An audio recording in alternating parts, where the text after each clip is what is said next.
We made this. Engage. I'm Captain Jean-Luc Picard of the Federation Starship Enterprise. Michael Burnham, pleased to meet you. What we leave behind is not as important as how we've lived. We will continue exploring, discovering new worlds, new civilizations. That is the United Federation of Planets. That is Starfleet. Make it so. Hello everyone and welcome back to Make It So, a Star Trek podcast on the We Made This podcast network.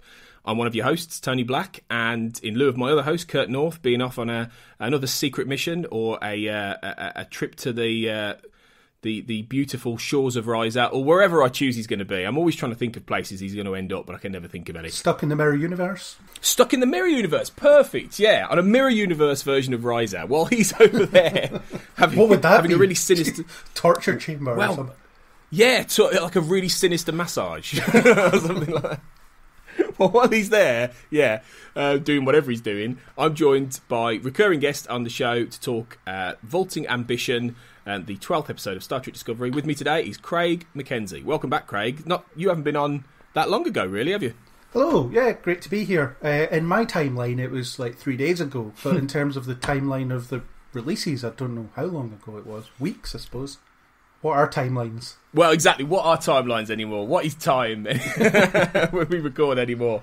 But yeah, it's great to have you back on for, I think you might be the only guest who's doing 2 episodes of Discovery Season 1, and you're getting the two sides of it almost, because you're recording one in the pre-Mirror Universe chunk of episodes, and you're recording one during the Mirror Universe chunk of episodes. So you're going to get a fairly unique perspective on this, I think. And from what you've seen so far, generally, how do you think the two balance out with each other? I think it's a bit weird because obviously the first half of the season is the Klingon War, and it's all focused on that. And then you have this arc where they just shoot off to the Mirror Universe for a while, which picks up another, I suppose, arc that they've been hinting at for the first half of the season. But it's all focused on Burnham and her relationships to various people, so it joins up in that respect. But it is kind of jarring to be like, okay, we're just going to take a break in another universe for a bit, and then we'll get back to the Klingon War for like 3 episodes. It is a bit strange. There's lots of uncertainty, I think, about quite how this all worked in production. And there have been things revealed, but you never quite feel like you're getting the true story in terms of how it was all structured and whether or not everything was planned from the beginning. And I always feel with Season 1, it's a bit of both. I think they knew they were going to end up in the Mirror Universe at some point, but I don't know if they quite structured it in a way that means you don't get that sort of quite severe disconnect where suddenly General Karl is about to launch an entire war on the Federation and then, actually, we flipped over, I don't know if it was quite as seamlessly mapped out. Didn't Brian Fuller say there was going to be a much longer Mirror Universe story? Or maybe not much longer, but certainly longer. And then there was the point where they were supposed to have, was it 13 episodes? And then they got given 15, so you have to wonder what the end of that 13th episode was originally. Yeah, I mean, my instinct was, apparently, I think we talked about this in an earlier episode, but apparently they were going to kick off Mirror Universe as early as like episode 5. Okay. And I think the concern with that was that we wouldn't know these characters well enough in order to in order to really buy that, the actual Prime Universe versions of these characters. Yeah. And I understand that argument completely. Maybe the original finale would have been the episode that follows this one we're talking about, What's Past His Prologue, where you get the reveal about Lorca, and Lorca's the bad guy, and and they just get home, and that would have been it, Or, there's a cliffhanger where they don't know if they get home, or something along those lines, I don't know if originally you'd have gone back into that almost Klingon War epilogue 2 episodes. But I don't know. Anyway, but yeah, in this episode, we're going to talk about sort of towards the end of this chunk of Mirror Universe episodes, but sort of we're still in the mix of it with episode 12, Vaulting Ambition, which first aired on 21st of January 2018. was written by Jordan Nardino and directed by Hanel M. Culpepper, who since went on to direct the first few episodes of Star Trek Picard, actually. And in this episode, Michael Burnham heads to the ISS Charon, the palace of the Emperor, for a special gift for Emperor Philippa Georgiou, having found out that she's the boss over here. And back on board the Discovery, Stamets gains clarity while trapped inside the mycelial network with his Terran counterpart, and Saru asks for L'Rell's help to deal with the very disturbed Ash Tyler. So, if you were to give this an out of 10, Craig, and a general idea of what you think about Vaulting Ambition, what would you go for? I actually can't remember what I gave it when I initially reviewed it, but based on this viewing, I would give it an 8. I think this is a really strong episode in terms of characterisation. There are issues I have with it, and some of those issues have sort of changed my opinion on it from when I first saw it, because when I first saw it, the first season wasn't a completed work yet, so it's difficult to gauge how well these things pan out. But there's some of the issues, knowing that they don't really do anything with it later in the season as well, so some of the things feel superfluous in that respect, but I'll get to that. But yes, a strong 8 out of 10, I would say. Do you think that the whole storyline in the Mirror Universe, actually works better watching it in this vein, knowing what's to come, knowing where we're heading? Do you think an episode like this, being very, very serialised, very in the middle of an ongoing, essentially, you could say 4-part episode, really, which is kind of what this Mirror Universe story is, if you want to look at it in that perspective. Do you think it works better knowing what's to come as well as what's preceded it? I think this actually works fairly well in isolation, in terms of if you've seen the rest of the season before this point, because it is all about Burnham's relationship with Georgiou, and she meets another version of her, a sort of dark reflection of her, and those feelings that she has are still there, and she finds it difficult to separate the two, and Georgiou finds it difficult to separate her Burnham from this Burnham as well. So I think it is actually all about Burnham and how she might get a second chance to do something right with a version of Georgiou, but she can't understand the fact that this is not the same person. This is a darker, more sinister version of the woman you knew, and she's never going to be the person that you want her to be. Yeah, I think you're right. I think there's a good focus on that, and I suppose there is a sense of dual relationship sort of running through this whole episode, really, and it's something that the title alludes to, because the title is a Shakespearean reference going back to a line from Act 1, Scene 7 of Macbeth, which says, "I have no spur to prick the sides of my intent, but only vaulting ambition, which leaps itself and falls on the other."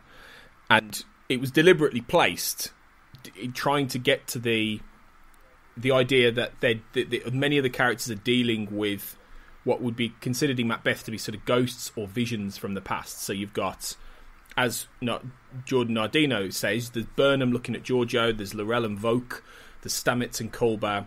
There's a banquet scene where someone is accused by the ghost of a person that they killed of their wrongdoing, and then you've got Lorca reaching for the crown that he's trying to usurp. Yeah. And so I think that's interesting in that it does sort of focus on these key relationships, and I suppose in that sense it's probably the most sort of three. I mean, usually a storyline has an A plot, a B plot, and sometimes a C plot. But if anything, these are three sort of A or B plots sort of running in tandem in many ways. Whereas in previous episodes, it doesn't quite work like that. And like in the last episode, the A plot is very much Burnham and Ash Tyler, and it very much focuses on those. And then you've got sort of a B plot running through that as well. Whereas this, it sort of balances three very key storylines, I think, as we head towards the final episode of this, mini arc. Yeah. And it's the shortest episode of the season as well. It's probably maybe the shortest episode of Star Trek ever, if you don't include the animated series. Maybe there's shorter episodes in season 2, I've no idea, but it's like 36 minutes or something like that, which is way short. Is it shorter than Battle at the Binary Stars? Because that was about 35 minutes as well. I think it might be I think they're around the same length, but this might be slightly shorter, maybe. I just know that it was short. That really stood out to me, because it was like, okay. Yeah, I think they're the only two in the season that are that that short. Yeah, you're absolutely right. It was very short. It felt, but then it didn't feel. I mean, I think I'd give it like a 7 out of 10, and I didn't feel like it was particularly tagged on or anything like that. But maybe there were elements of this that, because they were bulking out the season and doing more things, if with those extra 2 episodes, maybe some of this would have been incorporated into another episode. I don't know really, but I think it benefits from having these scenes in there actually, and having this space to sort of go to these places with these characters. Yeah, definitely. I think the fact that it's on streaming helps in the respect of we don't need 42 minutes this week because we don't have enough story for 42 minutes, but we do have enough story for like 35 minutes, so that's all we need. That's all we'll edit the episode to. We don't have to conform to ad break schedules or anything like that. I mean, I know that I think it's in Canada, it was on a network, like as it was airing on CBS All Access and Netflix for us, and I know over here E4 have it now, so there will. I mean, I imagine they'll just maybe cut mid-scene for an advert break if they have to. They've done it before, but they don't have to conform to any kind of strict scheduling in that respect. So it's good, because we've all seen Star Trek episodes where it's like there are 10 minutes that don't need to be here, but they are here because they need to be here from a business perspective, so you just get endless scenes of people doing nothing. But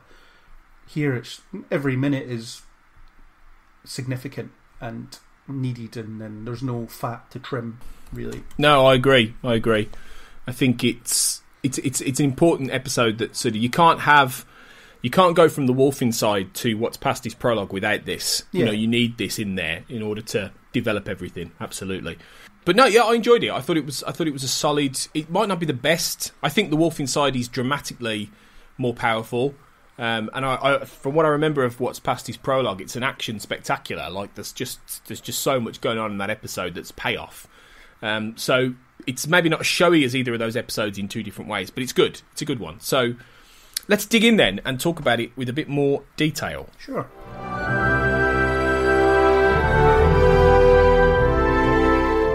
So the episode begins with the ISS Charon, basically, the 27 million kilometre imperial sort of palace cruiser of Emperor Giorgio, with Burnham and the captive Lorca heading from the ISS Shenzhou over to the Charon.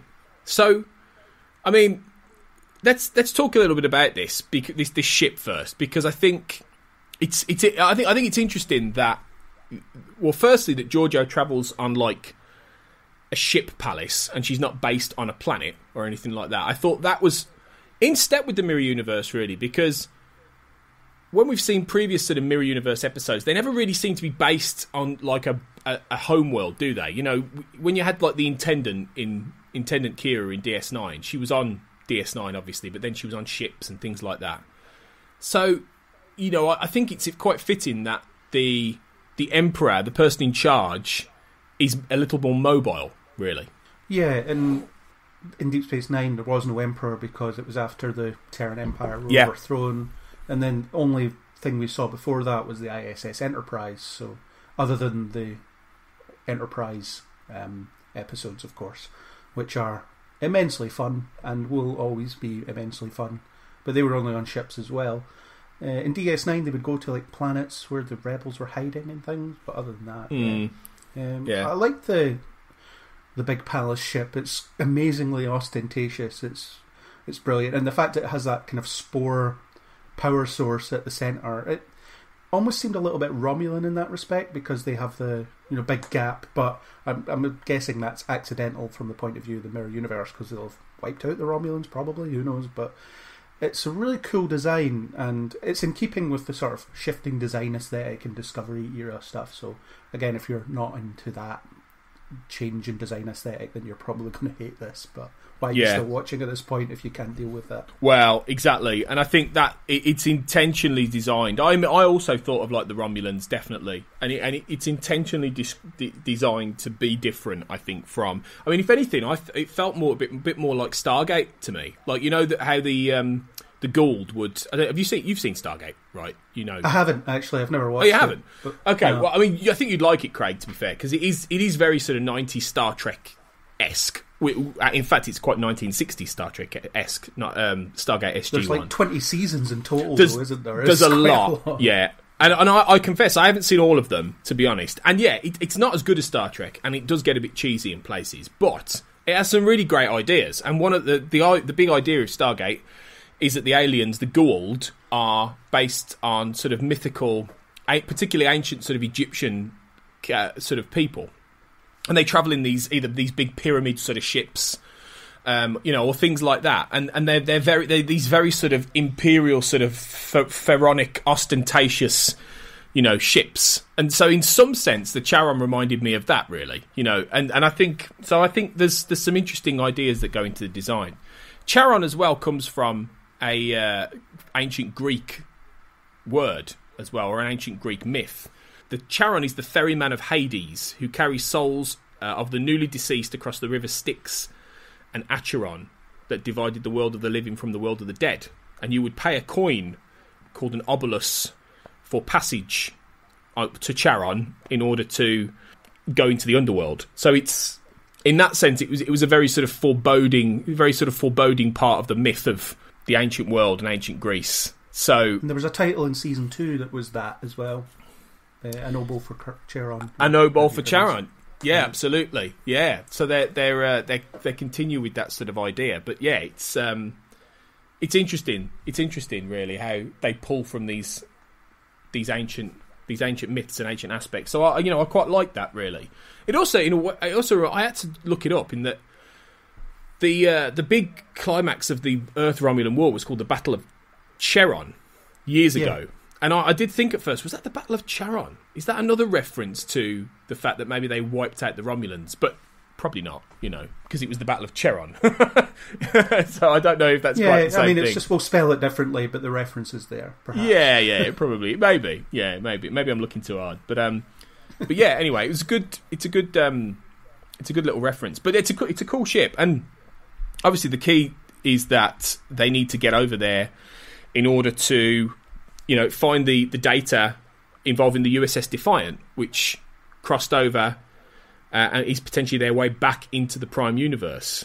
And the revelation is that that the Defiant crossed over through something called interphasic space, which is different from the spore drive means. But I think it does go back to In a Mirror Darkly from Enterprise, I believe. I think this is a callback to that, maybe more than the Tholian web, if I remember rightly. Yeah, well, it points out that it's the same universe, and the Defiant was impactful, and Giorgio knows about the Federation. She despises the Federation, so it's like maybe the files are known to only the Emperor, so they get to make sure that it doesn't happen here, because in a Mirror Darkly, the files almost destroyed everything.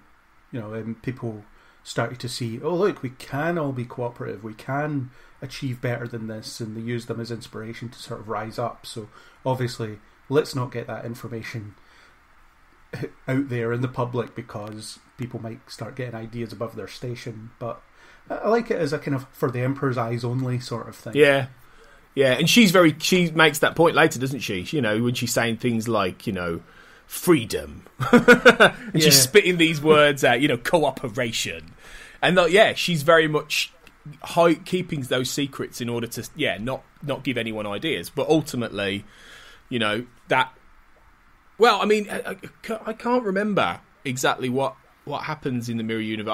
I know that the Terran Empire collapses because by the time of the 24th century it doesn't exist anymore, but I can't remember the law as to whether or not the humans, the resistance rose up and then were crushed.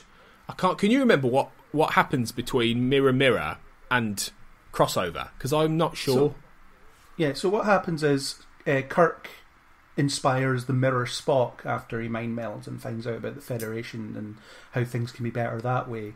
And then something happens in between that there's never been explicitly stated in canon, but there are books that sort of tell that story, that I've read, and they're all right. But I'd rather see it on screen if possible. Yeah, let's get Ethan Peck in there to play Mirror Spock in the downfall of the Mirror Universe. I'd love it. Yeah.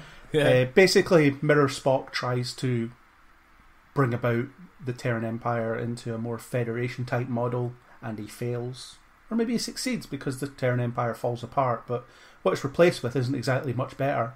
No, because it's replaced with essentially an alien version of the same thing. So, yeah, that's... Okay, I'd forgotten that aspect. Well, there you go. I'd tell you what, if they do that Pike series, then it makes a world of sense to do a sequel to Mirror Mirror, doesn't it? Between Mirror Mirror and Crossover, flip it over and tell that story. That'd be great, wouldn't it?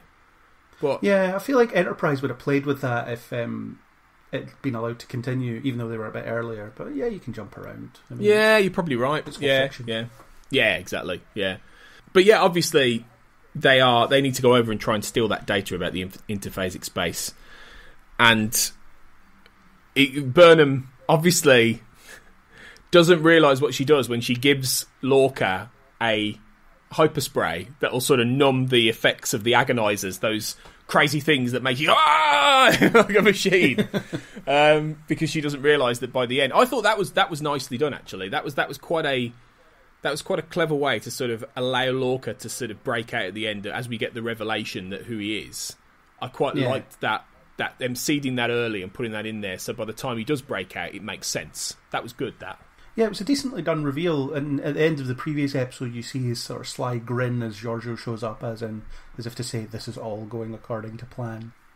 But I still don't really like the idea that Lorca turned out to be a Mirror Universe infiltrator, because I said it on the previous episode I was on, but I like the idea of you've got a captain that he only works in wartime. He doesn't necessarily work when Starfleet are doing their basic mission because he's just not interested, and there will be people like that, but during wartime you absolutely do need a captain like Lorca who's going to cut through everything, just get the job done and not take any prisoners, so to speak. So like when the Gormagander shows up, the fact that he was like, yeah, whatever, the regulation says you need to do this, do it, I don't want to know, just get it done, I don't care.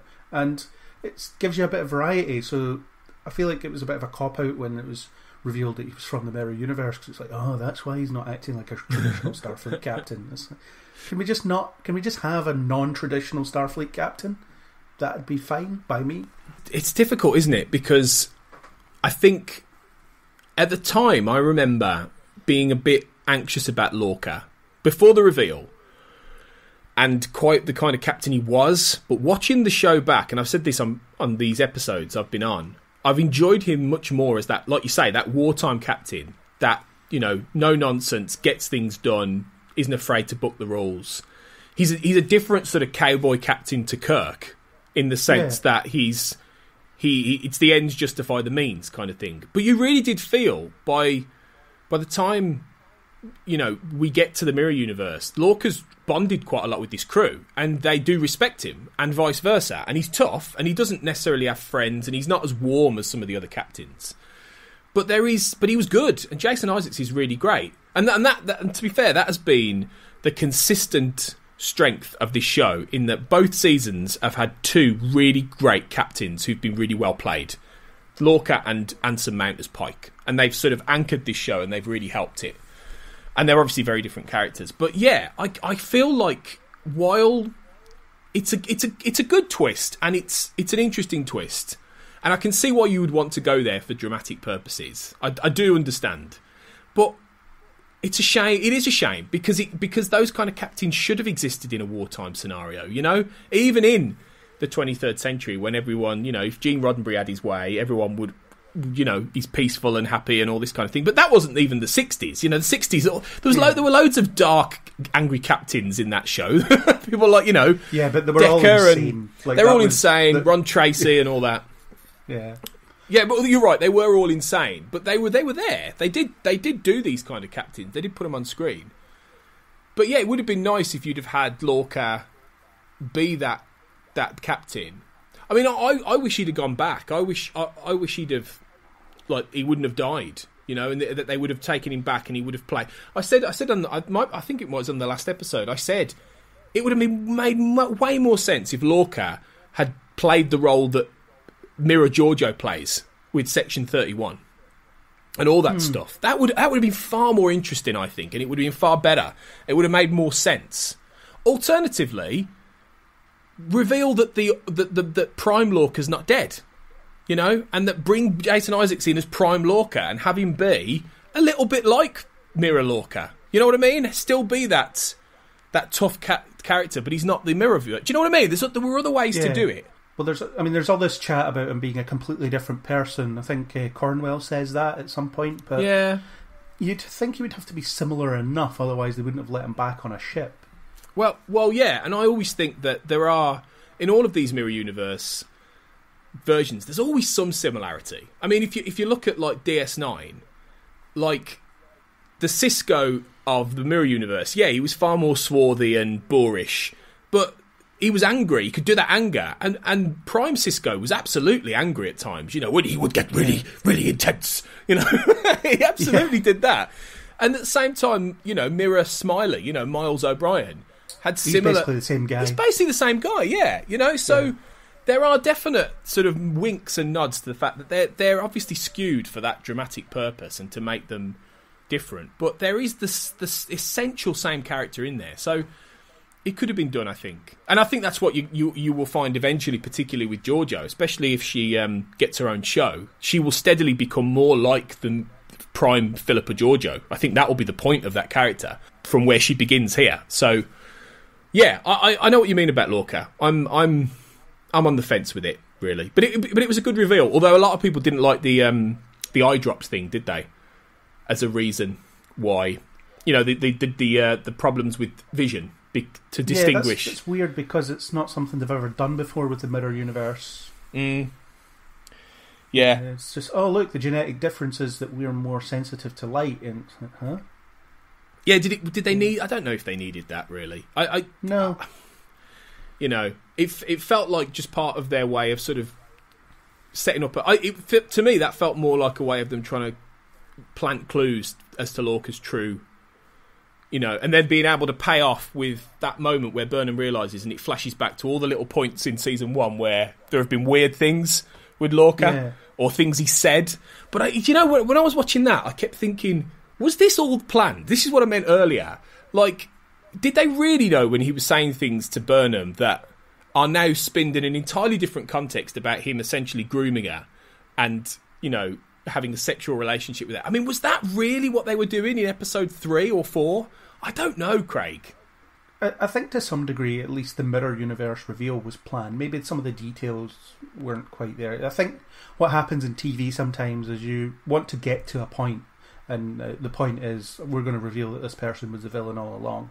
And then as they're writing the episode where the reveal comes out, they'll suddenly realise, oh, we've accidentally seeded this earlier on. This statement here could be a deliberate callback. You know, we can call back to that and frame it in a new light. So just sometimes I think you can be lucky with the dialogue you've written that's, oh yeah, that can be multi-layered. Now if we just show it in a flashback, it'll seem more sinister. So the whole existence of destiny thing that Lorca talks about, although you can sort of see him bringing people in that he trusted in the other universe, such as Landry, who, you know, she dies after 2 episodes of being on the show or whatever. but I'll bring in this Mirror Landry, and from his point of view, the Mirror Landry. I mean, when we meet Landry in the next episode, she's no different to the one that we already know. But we didn't know the other one that well either. No. So. Yeah, I think it was definitely part of the plan, and I think there were some intentional seeds. You know, and there was the open question as to why he really does rescue Burnham, particularly in the first place. Yeah, because he did it deliberately. Yeah. Took Discovery out of its way to rescue her, and then that turns out to be the reason. Yeah. So, between that and Georgiou being the Emperor, the universe does indeed revolve around Michael Burnham. Exactly, 2 universes, in fact, revolve around Michael Burnham. Exactly. So, it'll be an open question, I think. But, yeah, I think the reveal of Lorca, anyway, was quite well played at the end of this episode. I quite liked it. Even if you guessed it or not, and I'm sure quite a few people had, I still think it was quite well it was done. out there, yeah. Every single episode, people were on Twitter and whatever else saying, I think Lorca's from the Mirror Universe because he's such an angry guy that doesn't conform to Starfleet standards. And then you get people like me, it's like, no, he's just not that kind of captain. I mean, if you think back to Star Trek Beyond, that captain was the villain. Yeah. Idris Elba, yeah. I know, yeah. So, yeah, it will always be debated, but there you go. For me, the biggest sadness is that Jason Isaacs isn't in the show anymore. You know, because he's so good. Like, he's such a good actor. And he clearly had a great time making the show. So, you know, there you go. But let's talk a little bit about some of the other... We'll circle back to Giorgio and that stuff towards the end, I think, because that'll be an interesting thing to talk about later. But let's talk a little bit about Stamets, because he gets an interesting storyline here in that he's learning about Culber's death. He's facing his literal alternate self through the mycelial network, and he's entering this sort of space in between, almost in between life and death in a way. And I suppose this ties into the whole ghosts thing. I mean, Lorca had said to Burnham at the start of the episode that, you know, this Giorgio is essentially a ghost. And in this, he essentially encounters the ghost of Culber to some extent, or at least what we would imagine the ghost of Culber to be, if you want to look at it from that perspective here. But obviously then season 2 reveals that he's not really. But in this, he does function in that role, sort of that sort of spirit sort of guide almost for Stamets, who sort of distracts him. What did you think about this whole plot really with Stamets? I really liked it. At first, I was underwhelmed certainly by the suggestion in the previous episode that, oh look, he's going to work with his mirror counterpart and they're going to butt heads but realise that they're kind of the same person. But it's pretty quickly in this episode where he realises, no, you're no good, you are destroying this network and I can't work with you. And then he runs off and hides, and he goes to the thing that he finds comfortable, which is Culber, because that is a loss that he's now dealing with, but he's also feels comfortable interacting with that. And I guess it's the network sort of manifesting itself as Culber to help him along with protecting it, which is an interesting idea. You know, the network is sentient in a... Well, we do know later on that it's sentient, and here it's suggested that, it's sentient, and it gives him the clues that he needs to get out of it. But it also helps him sort of resolve the grief that he's experiencing to some degree.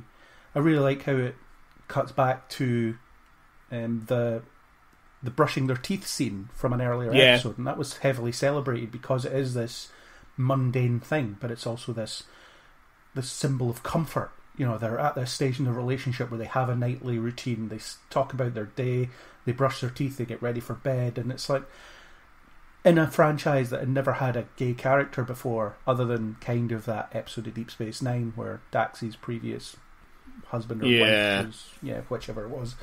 Rejoined, I think that, was it Rejoined? Yeah, that one. Yeah. Something like that. So, but in a franchise that had never really done that to the degree that it probably should have, it's just, we're here, we've got a comfortable same-sex relationship, we're not making a huge deal out of it, they're just behaving like a couple. And it's weird because it's not making a huge deal, but it is a huge deal because it is just showing this, and it's that mundane end of the day stuff, and the fact that this was always my favourite time with you, and it's that's the stuff you will miss when you lose people. Just talking to them and being around them and having that sense of comfort, that sense of place. So I really liked that, and the fact that Stamets is very honest about the relationship, how he, play that Caecilian opera that I hate. It's like, I'll play it because he liked it, and drown out the sound of my evil self. So that was all really good. It was, quite moving as a exploration of grief, and to help Stamets get back on his own right path as well. Yeah, I completely agree with you. I thought it was really good. I think it also helps with the gradual thawing of Stamets, because when you first meet him in Context is for Kings, he's not very nice. He's very brittle. He's very standoffish. Yeah. He's quite angry, actually. And steadily over the season, he thaws considerably. And by this episode, you really feel for him in that position of being stuck in some sort of weird realm, not quite an afterlife, but feeling a little bit like an afterlife, with the man he loved who's just been killed, and having to be told by the man he loved that the man he loved has been killed, while, like you say, fighting off his sort of evil alter ego who's willing to destroy everything in order to get back to where he wants to be. I think it was very good. It was that balance of spirituality and reality that Discovery does well without going into realms of spirituality. It's kind of in the spirit of Star Trek, really, in that Star Trek has always been a very secular show in many ways. Even the the series that have dealt with religion quite head on, like Deep Space Nine, particularly with all the Bajoran religion and everything like that. which is essentially a sort of a Judeo-Christian narrative for Sisko, but it's never been too explicit, you know, and I think it's quite good in that it plays with some of these bigger themes in a very scientific way, which is what you get with the biology of the mycelial network and this realm that it sort of creates.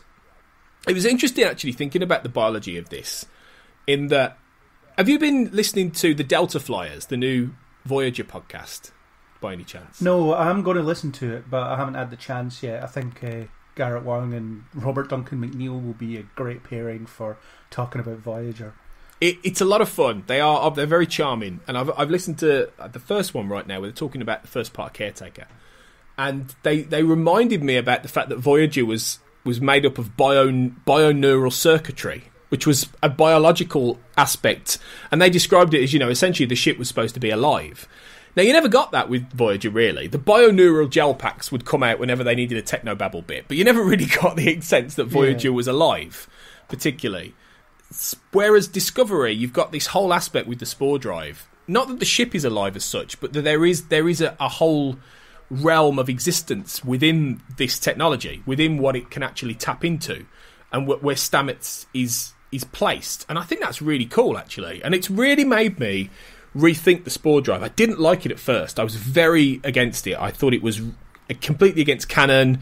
You know, I was one of those Star Trek fans, Craig, a little bit. I was like, what, this isn't canon? And yeah, okay, it is awkwardly placed in that sense. But I think some of the ideas it's exploring on a second watch are good. They are interesting. And it does facilitate an episode like this that allows Stamets to go on this journey, which does connect to the overall storyline, obviously, as well. But it does allow for a really good character story for him in the middle of this. So I'm glad it was there, and I did like it, and I thought it was good. I thought it was well played, and I think they angle in on character with the other third plot, which is really involving L'Rell, Tyler, and Saru, I guess, really, and this attempt to sort of help Tyler as he's in the middle of his throes of confusion with Vok. I love that. I love that voice. Kalish! I tell you, I really think Shazad Latif has the best Klingon voice I've heard in a long time. There must be some like digital distortion in there somewhere, surely. There has to be, because if not, it's brilliant. The way he manages to, oh no, fuck, Kalish! It's amazing the way he does it. It's really distinctive. And it makes the character quite unique, actually. And it was quite cool in The Wolf Inside, where you got quite a few scenes of Mirror Vok, and you got to hear that again, which was quite good. But yeah, I have enjoyed the Ash Tyler plotline as well, much more this time round. And I think, what do you think about this other plot, really? In that, you know, Saru is desperately trying to get L'Rell to help what eventually essentially turns out to be killing Vok, really, and getting rid of him from Ash's mind.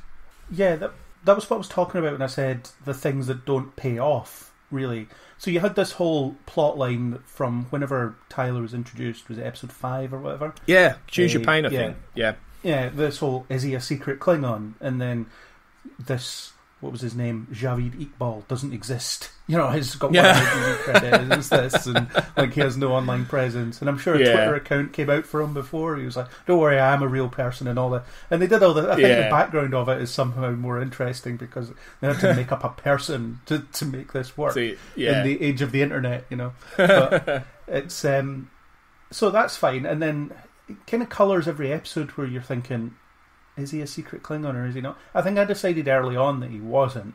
And then I was wrong about Lorca. I'm not very good at working stuff out on Discovery, it seems. I tend to pitch my tent behind all the stuff I really want it to be rather than what it actually is. But once the reveal happens, pretty much nothing is done with it in terms of story. It does affect Tyler quite significantly. He kills Culber, which kind of pays off next season in terms of how Stamets relates to him and how he has to deal with that, and whether Vok and Tyler are the same person. I think they come down and decide that they're not, because Vok was a separate persona that was kind of set free in this episode. But the reveal does nothing because they figure it out immediately and throw him in the brig, and then they deal with it. So what was the point of it from a story point of view? What was it supposed to do to the crew? What was it supposed to do for the story? I feel like it's just... Sometimes they just think, we're just going to have this mystery, and we want to have this mystery throughout the show, but they hadn't really connected it to anything, so what you get is this kind of disconnected nonsense. But I liked the actual emotional turmoil that Hyla was experiencing. The fact that Saru was all about, we want to save this poor tortured creature because we're Starfleet and that's what we do. And then the whole thing about L'Rell saying, Voq is suffering as well. You have the opportunity to end that suffering. And that's very Klingon as well. The idea that, no, we can't have him suffer. Death is the only escape for him now. Yeah, because she does the wail, doesn't she? She does the scream at the end. You know, the whole sending him off to Sto-vo-kor without saying that explicitly, I suppose. Yeah. But yeah, you make an interesting point there, actually, I have to say. It does, in a way, peter out this storyline. It doesn't...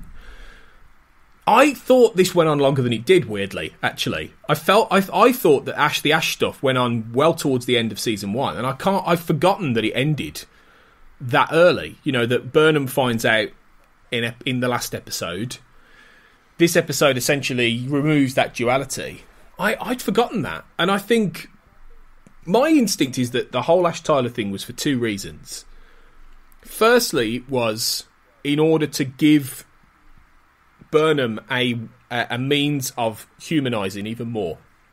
You know, because we've already seen that change begin to happen from the first few episodes where she's very Vulcan, and she's steadily become more human throughout this season in many ways, and her reactions, and being over in the Mirror Universe where she's having to act really, you know, evil and harsh, is really making her try and choose it. And that's what the Wolf inside is exploring. Partly it's exploring that, you know, who are we, you know, what makes us human. And I think having the relationship with Ash as gives her that a way to do it more than, say, you know, making friends with Tilly does, for instance, and that kind of thing. So I think on that sense it's more for Burnham than Ash itself, which I suppose fits because she's the lead character. But also I suppose it might be thematically trying to get to the nub of the idea of kind of maybe what season 1 of Discovery is about, in that what makes us a good human being in terms of this position we're in Starfleet, because Burnham's arc is all about that, really. She's a mutineer, she does something bad for the greater good, or she evaluates it for the greater good, but she does something that she shouldn't have done at the beginning, and then she has to pay for that, and then she has to find her way back to becoming the kind of, you know, Starfleet officer that she was originally. She has to regain the trust of her colleagues, and then when she gets into the Mirror Universe, she has to become that dark person, you know, that mirror version that many people in Starfleet would have thought she was when she mutinied against Giorgio. So I think it may be the whole idea of Ash being human and Klingon, and the Klingons representing in this series particularly, representing a very alien idea, as opposed to what they were by the time Worf had come along in the 90s. They were much more humanised in a way in the 90s sort of TV shows with the Klingon lead characters, but in this they've been made far more alien and dangerous and scary. So I don't know, I think maybe it's those two things. It's trying to get to the nub of what Discovery Season 1 thematically is trying to explore. But I could be reaching, Craig, there, to be honest. Yeah, the Klingons are the isolationists, aren't they? They want to reject the whole idea of unity, as in, we'll look after our own. Yeah. So at this point, the Klingon houses are fragmented, they won't work together, so there's no Klingon empire at this point, as yet, but... Yeah. Even though there was one before in the 22nd century. How weird, but things change. Yeah.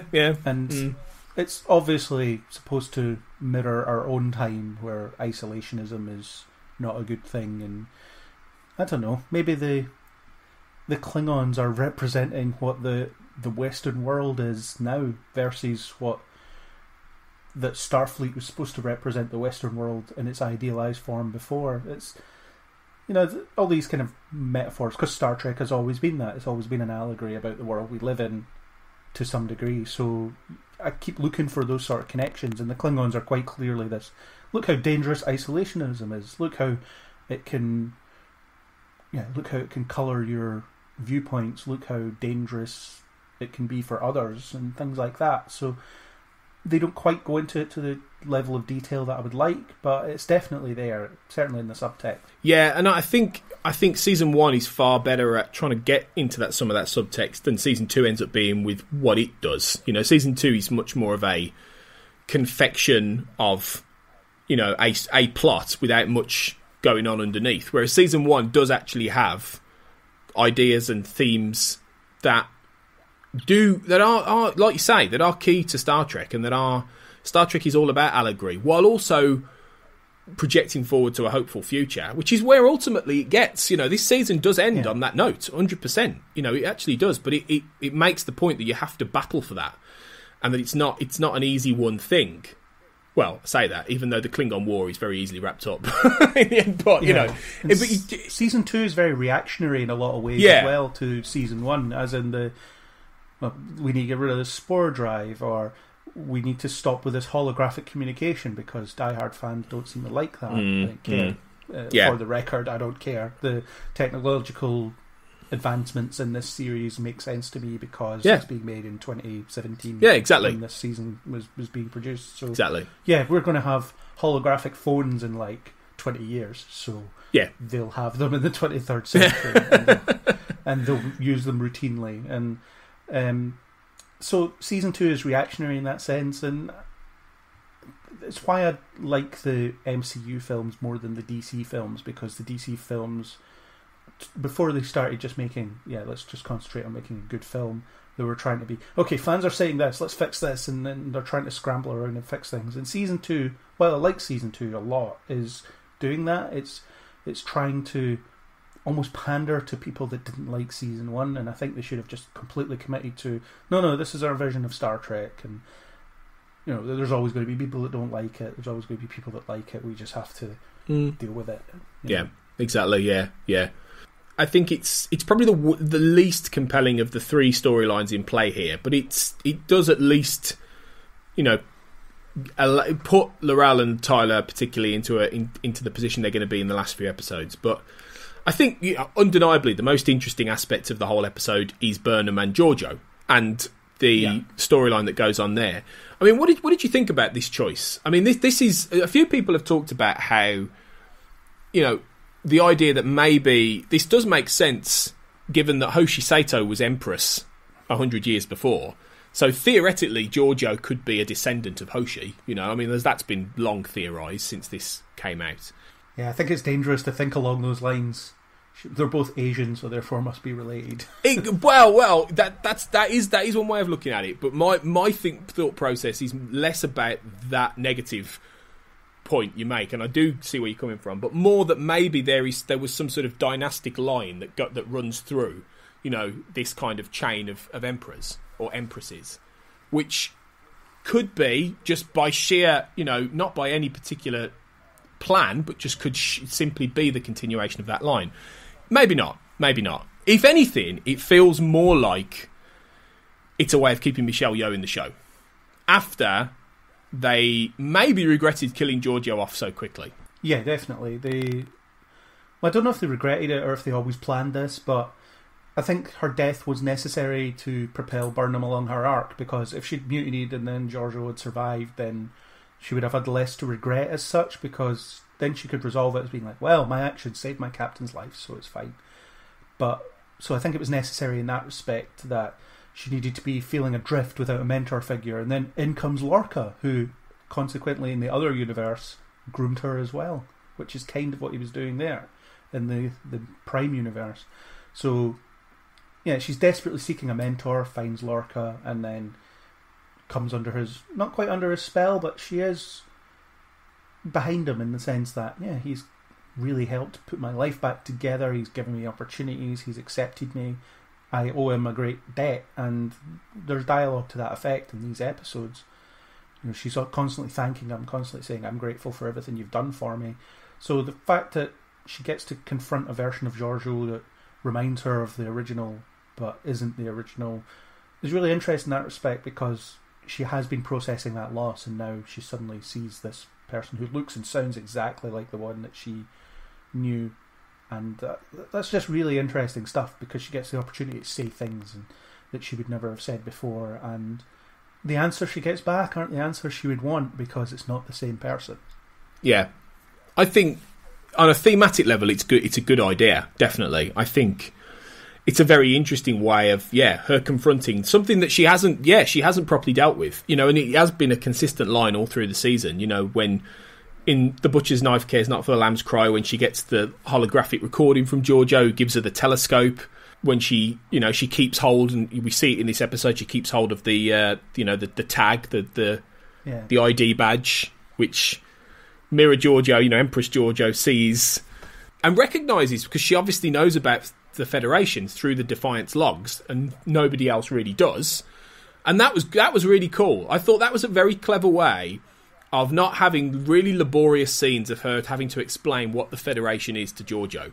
Once Burnham reveals who she is and where she's from, it's a very expedient way of skipping that, because that would have been hard. Or you would have had to have that sequence where she says, "Okay, sit down, I've got a story to tell you," and then you cut back later. So you can skip it. It's more interesting if Giorgio already knows, hates the idea, and then sees that Burnham was attached to this reflection of herself that was. And we've said this before in this podcast, Giorgio was the classic sort of Star Trek captain of old. She was a Picard, in many ways. She had that sort of style about her, that Picard sort of Janeway sort of mesh, I think. So, you have two extreme poles of a person. And it is, you're right, it is very interesting. I did enjoy the interplay here, and some of the really sort of... I mean, when she feeds Burnham Kelpian ganglia... I was like, oh my God, that's dark. That's really dark. Because the suggestion is that she's killed those other two Kelpians who, when she says pick one, and she picks Saru, obviously, the suggestion is she's probably murdered those two Kelpians, stuck them in a pot, cooked them up, and she's now eating them for dinner. That's really messed up. And this is one of the reasons I think people are finding it hard to really buy the idea that maybe you can make Mira Giorgio an anti-hero lead character of a TV series, because how do you get there from a woman who eats Kelpians?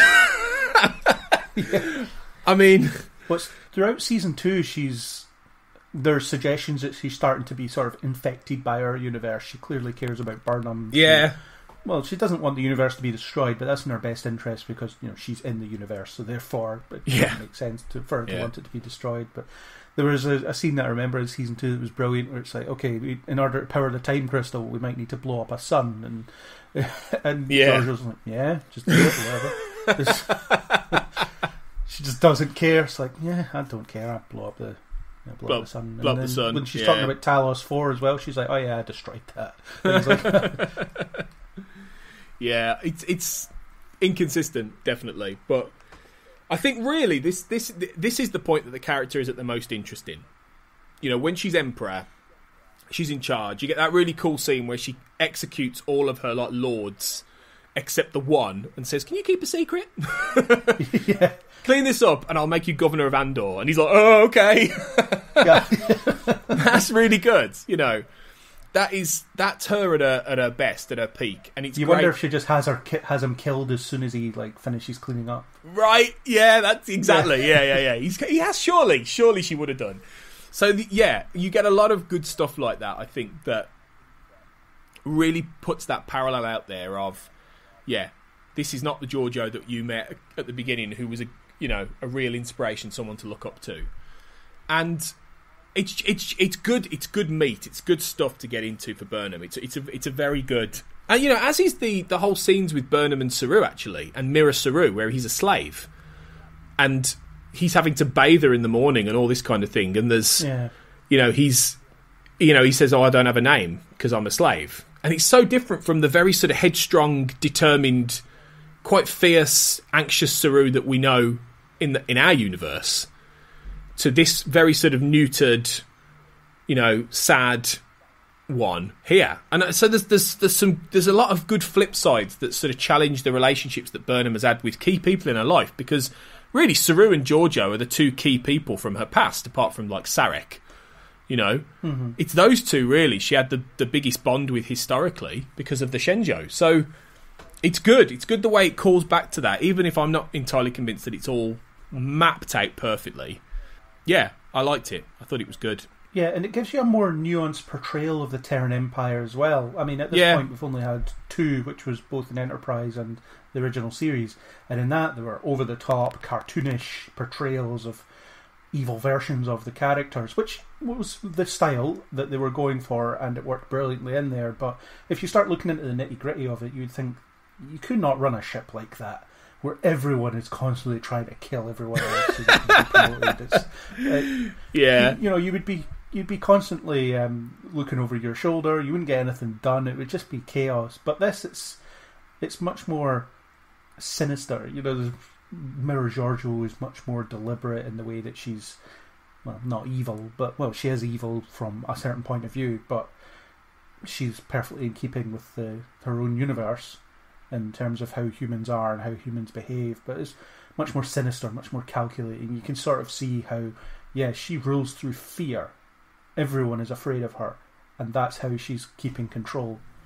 Whereas if you look at Mirror Mirror, you have that hilarious scene where Kirk's like, I can only imagine what horrible things our counterparts are doing on our Enterprise, and then it flips over and you see the Mirror Kirk being dragged off because he's hysterical and can in no way pretend to be the Prime Universe version of him. Spock finds out immediately and throws him in the brig, and that's the only indicator you get of that. But it's like Mirror Universe people could not hide in our universe because they are insanely over the top, whereas here it's like, nah, they're not all like that. And I imagine if they did a version of Mirror Mirror now, the version of Kirk would be much more scary than the version that we saw.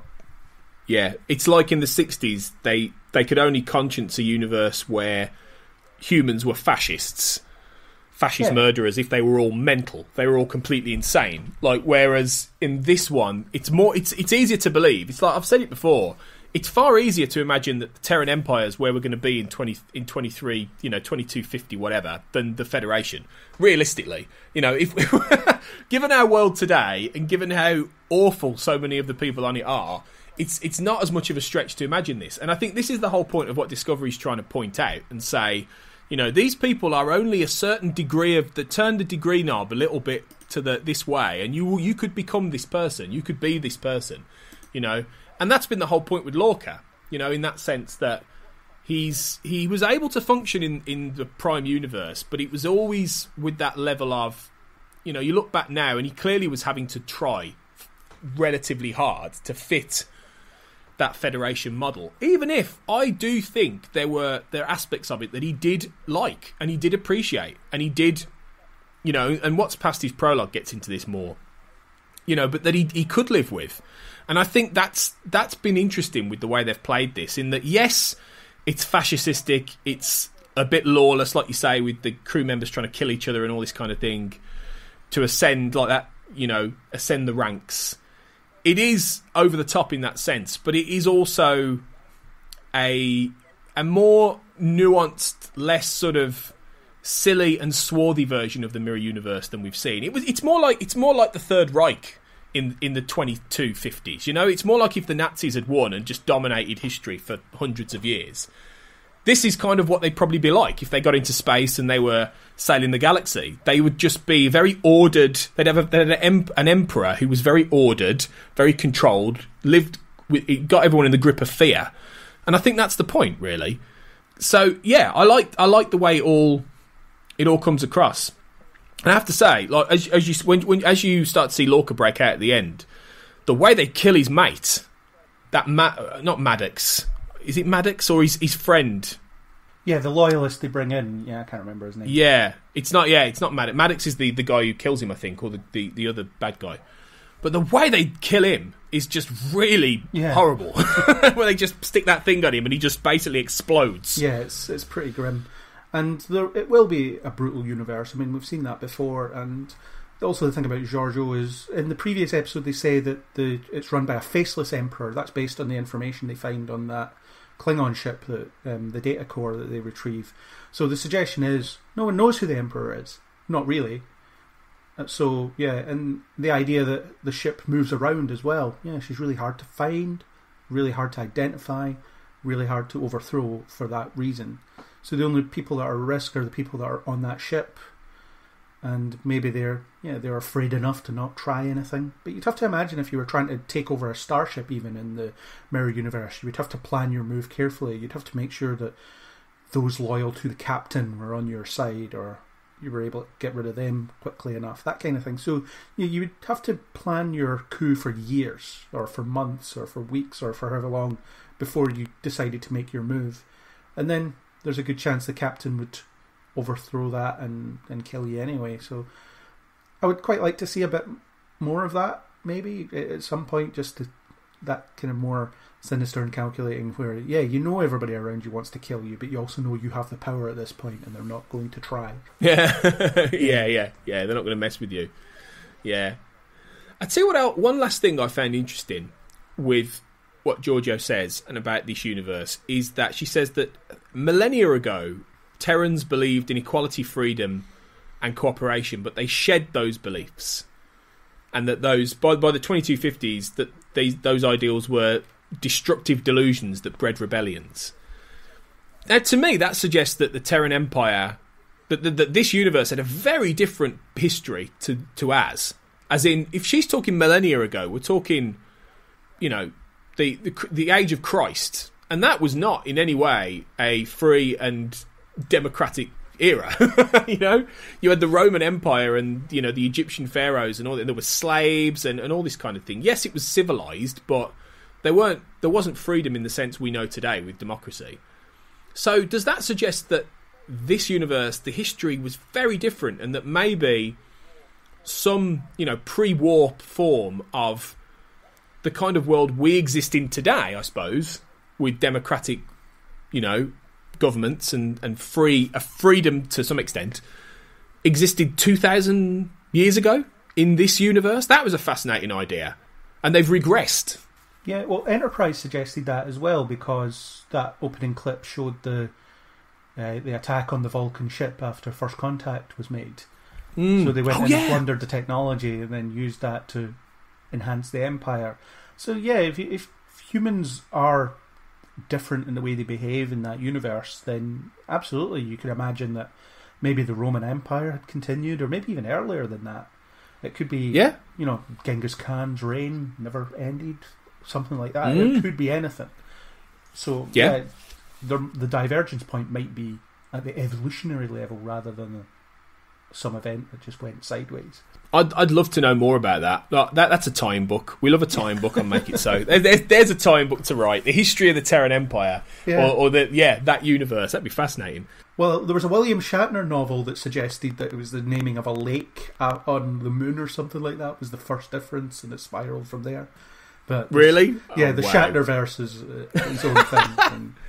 Oh, the Shatner! I've never read the Shatnerverse. I need to. They're really entertaining. They're very much Kirk is the centre of the universe, and it's amazing that anything was able to happen without him around. But it's quite fun. I'll get there one day. Yeah. So that's basically it. Vault and Ambition ends with Lorca breaking out, the reveal. Dun dun dun! He's the bad guy. He stamps on that guy's head, and we're off for a pretty propulsive next episode. What's past his prologue, bringing the Mirror Universe to an end so far on Discovery. So that's where we stand. We've got a tiny little bit of feedback about this episode. I posted the call for this quite late, admittedly, so we haven't got a lot. But it would be great if people comment on Discovery. I don't think a lot of people have necessarily, certainly in our fan group at least, have necessarily rewatched Discovery a lot. But it's definitely one I think people really ought to have another run at, because I think there's a lot to discover. But Jane Boyle just says that Lorca and Giorgio are such good villains. Lorca especially could have just as easily been a hero. He's determined. He looks after his crew in that, although he's prepared to put them in danger and even for them to suffer and die, something we're told that is a necessary trait for a good commander elsewhere, he doesn't leave them behind. He's intelligent and cunning. It's just his ideas that are, quote-unquote, wrong.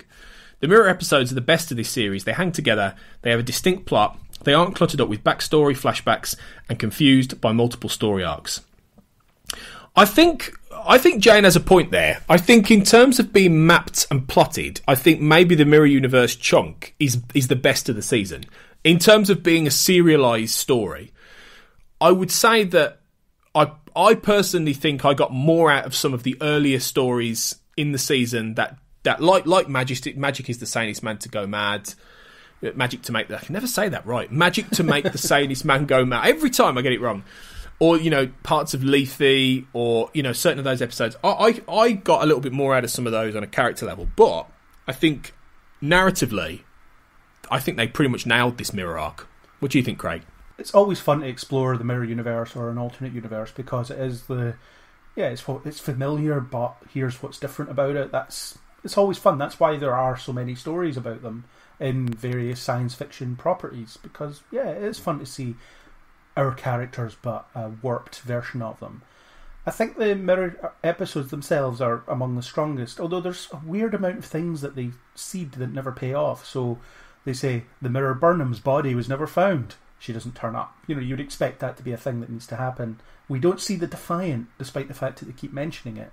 So I would have liked to have seen the Defiant, because I just like looking at Constitution-class starships, I guess. Plus, I'd quite like to see what they've done to it in the intervening 100 years since it was crossed over. And Mirror Lorca, or Prime Lorca, is one that still lingers, maybe still around, maybe he'll turn up later. But there's also the fact that the ISS discovery, you find out when they return to the Prime universe, that was blown up like 5 minutes after it arrived, so it didn't do anything. Yeah. And it's like, well, that's really disappointing. Yeah, Zach and I talked about that in our previous episode, about how, that's a whole story we didn't see. You're right, there are aspects that are missed. I think there would have been... I wonder if they thought that maybe showing the Defiant was too much of a TOS thing, given that they knew the Enterprise was going to fly in at the end. Maybe they worried that it would undercut that slightly. But then I don't think it would have done. The diagram, it looks slightly different in the diagram as well. There's weird stuff attached to the nacelles. So it would be a refurb of the design anyway, I think. Yeah. And I really wanted to meet Captain Killy. That would have been so cool. That's true. That's true. You don't get, you do get Tilly pretending to be Killy, but yeah. Yeah, but you don't know if she's right. No, exactly. And I think this is where I imagine if you'd have had a longer arc for this, you would have got that stuff. I think they would have done a lot more and gone into. You might have had a whole episode around Captain Killy and stuff like that. Who knows? But I don't regret that we don't have that stuff, because I think it's well structured as it is. It's like a 4-part arc essentially. But I do think it was probably trimmed a bit. I do think it was probably lessened down and pared down to the key core things that we need to explore, which are Burnham and Giorgio, the Ash sort of exploding into life with Vok, and Lorca, and all that stuff. So it hits the beats it needs to, but maybe a little bit more would have been good. But I do think Jane has a good point there, definitely. So thanks for that comment, and do keep them coming, guys, in future episodes as we race towards the finale now. As we've got a few more episodes to cover, and that's season 1 in the bag. So thanks for coming on and talking a bit more season 1. And until you're back, do you want to let people know where they can find you and what you're up to? Yep. So you can find me on Twitter or Facebook under Neil Before Blog, or neilbeforeblog.co.uk is the website that links to those accounts. By the time this is out, the stuff I'm about to talk about in terms of what we've been doing will be irrelevant, because there'll hopefully be other stuff. But we did a Star Trek First Contact Day celebration with a coverage of Generations podcast, which was good fun. We recently celebrated Star Wars Day with The Phantom Menace, which was a hilarious discussion where we talked about toys and cereal and Indiana Jones cameos and all these sorts of stuff. We did our annual Alien Day podcast where we're up to Alien versus Predator, which we're approaching it from the point of view of it not being the worst film ever made. Because it's not. Yeah. No way. I love that film. So if you want to find out why we think that, have a listen. So that's the most recent stuff. I can't imagine what we'll have by the time this goes out, although all the DC TV shows are ending, so I suppose we'll have a bit of coverage on them. I'm hoping to do a Clone Wars podcast to talk about the ending, because I love the ending and I really want to talk about it. So that might be there. Who knows? Cool. What are timelines? Yeah, what are timelines? Yeah, awesome. Well, make sure you're checking that stuff out, guys, because it's all really good over at Neil Before blog. So, yeah, and you can find out what we're up to on the We Made This Podcast Network, at We Made This Pod on Twitter. And if you type in We Made This on Facebook, we'll put a bit of a trailer in at the end so you can see what else is going on the network. And if you want to find a bit more about me, you can find me at AJ Blackwriter on Twitter primarily. Kurt will be back next week to talk what's past his prologue.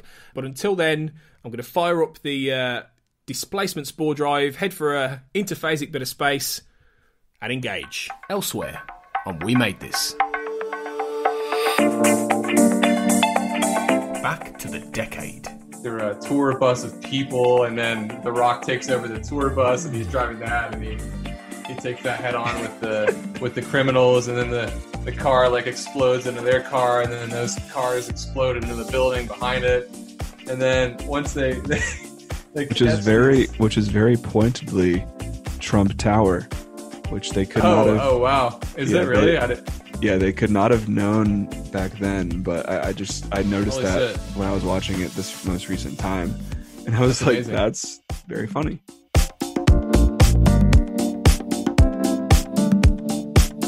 Pick a disc. And like you probably sing along and stuff, and then kind of forget it exists until immediately you meet someone called Stacy, and then immediately he's like, again. Yeah. So, and I think And I think it's that song that a lot of bands have that kind of opens the door a little bit. For me, it was, I got the album because of that song, and then kind of I grew up around the rest of the album, I guess, and started to see that the depth and the the talent that went into the other songs.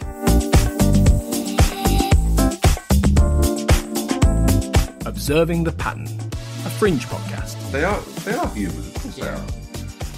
It's also a nice, like you said, a very nice moment.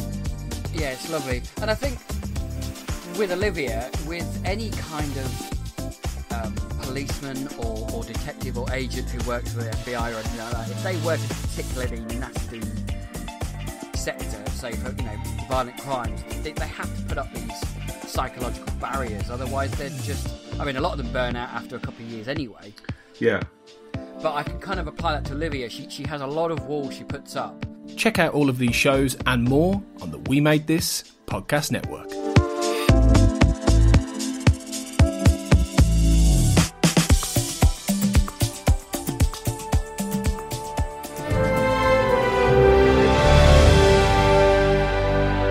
Make It So, a Star Trek Universe podcast, was created and is produced and hosted by Tony Black and Kurt North.